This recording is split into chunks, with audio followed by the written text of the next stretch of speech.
The marble floors of the Grand Regent Hotel gleamed under the morning sun, each polished tile a silent witness to the stories that unfolded within its five-star walls.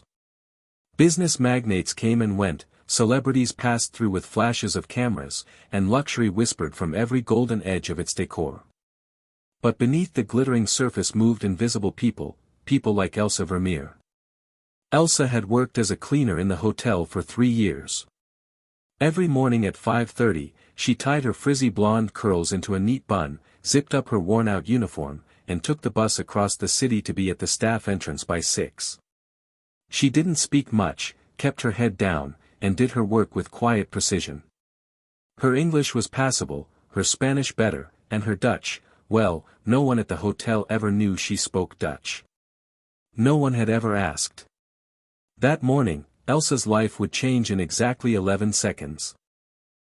She was dusting the edge of a crystal chandelier in the penthouse corridor when her phone vibrated in her apron pocket. She had strict rules, no phones during duty, but the name flashing across the screen stopped her heart. Mama. She hadn't spoken to her mother in months, not since her mother's second stroke in a small nursing home in Utrecht, Netherlands. Tears rushed to her eyes as she stepped into the service stairwell and answered. Hello. Mama, she whispered in Dutch, the language she hadn't dared speak aloud in years.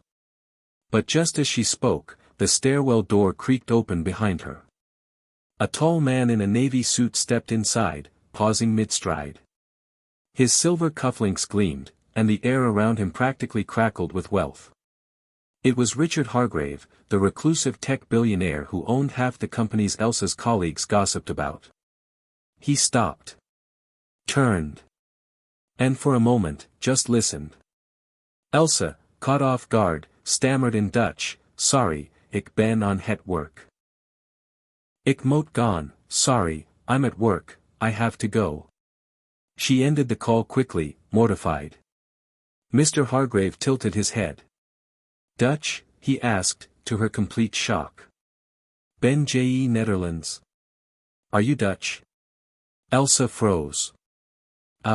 Ja. Een beach. Yes. A little. He smiled gently.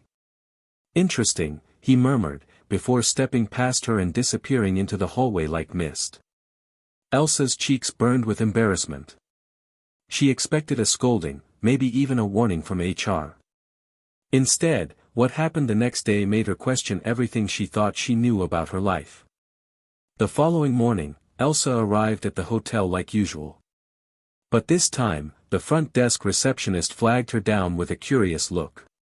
There's a message for you, she said, handing over a cream-colored envelope embossed with the hotel's gold seal. Elsa opened it with trembling fingers. Miss Vermeer. I'd like to invite you for a brief conversation. Penthouse Suite. 10 a.m. RH. Her hands nearly dropped the letter. At 10 a.m. sharp, Elsa stood in front of the penthouse door, heart pounding. She had never been on this floor unless it was to clean. A man in a black blazer opened the door and nodded politely. Mr. Hargrave is expecting you. The suite smelled of cedar and something expensive she couldn't name. Richard Hargrave sat by the window, sunlight tracing the silver in his dark hair. Miss Vermeer, he greeted, gesturing to a chair across from him. Elsa sat down, nervously smoothing the folds of her uniform. I hope you don't mind the summons, he began, his voice calm and composed. Yesterday, I overheard you speaking Dutch. You're from the Netherlands? Yes, sir. Utrecht, she replied softly. I studied in Amsterdam for 2 years in my 20s, he said. Your voice reminded me of that time. Elsa blinked, unsure what to say. He continued, I've read thousands of resumes in my life, Miss Vermeer. But sometimes, the right person isn't on a piece of paper. She tilted her head in confusion. I'm expanding my business in Europe, he said. And I need someone bilingual, loyal, and grounded. Someone who knows what struggle means. I don't need a Harvard graduate with a silver spoon.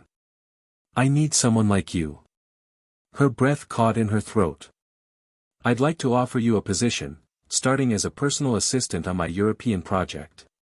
It includes relocation, training, and full medical benefits." Elsa sat stunned, unable to speak. She had spent the last 3 years scrubbing toilets and hiding her past, never imagining that her mother tongue could be the bridge to something better. "Why me?" she whispered finally. He looked her in the eyes, his expression gentle. "Because yesterday, when you answered that call, I saw more dignity in your panic than I've seen in boardrooms filled with billionaires." Elsa didn't accept immediately. That night, she returned to her small apartment, the hum of the refrigerator filling the silence. She pulled out an old photo from a drawer, her father holding her in his arms, her mother laughing beside them in a Dutch garden. That was before the accident. Before the debts. Before Elsa dropped out of university to care for her parents. She had once been fluent in 6 languages. Had dreams of working in diplomacy. But life had a way of breaking dreams into small, manageable pieces until you forgot they were ever whole. She looked around her room, mismatched furniture, peeling paint, and a half-empty fridge. And she thought about her mother, alone in that cold Dutch facility, needing better care than Elsa could ever afford on a cleaner's salary. She made her decision. Within a month, Elsa was flown to Amsterdam on a company jet. The office was sleek, modern, and full of energy. Her Dutch fluency quickly became an asset in meetings. She handled communications, scheduled appointments, and even caught errors in documents others missed. Mr. Hargrave didn't treat her like an assistant. He listened when she spoke. He asked for her opinion. And most of all, he respected her boundaries. He learned that Elsa hadn't been back to the Netherlands in years, despite her mother's condition, because she couldn't afford the flights or the guilt. He didn't offer charity, he offered opportunity. One day, after a particularly long meeting, Elsa found a letter on her desk. "Elsa. I've arranged for your mother to be moved to a private care home, staffed with Dutch-speaking nurses and state-of-the-art facilities. The costs are covered. You've earned it. You saved your mother when no one else could. Let me return the favor. R.H." Tears welled up in her eyes. She folded the letter carefully and held it to her chest. For the first time in years, the weight on her shoulders felt lighter. One evening, while attending a company gala, Elsa stood by the balcony in a navy blue dress, no longer a hotel cleaner, but a woman reborn. A colleague approached, curious. "You know, we all wonder why Mr. Hargrave chose you." There were a dozen candidates. Elsa smiled, her eyes drifting toward the stars. "Because once, in a hallway no one noticed, I answered a call." Months later, Elsa stood beside her mother in a sunlit Dutch garden, the same one from her childhood photo. Her mother, lucid for the first time in days, smiled and touched her cheek. "Je het gemaakt, meisje, you made it, my girl." Elsa closed her eyes. It wasn't luck. It wasn't pity. It was a moment when being true to who she was, even for just 11 seconds, opened a door she never imagined would exist. Sometimes, all it takes is being seen. In a world that rushes past cleaners, servers, and invisible people, one person saw Elsa for who she truly was. And because of that, everything changed.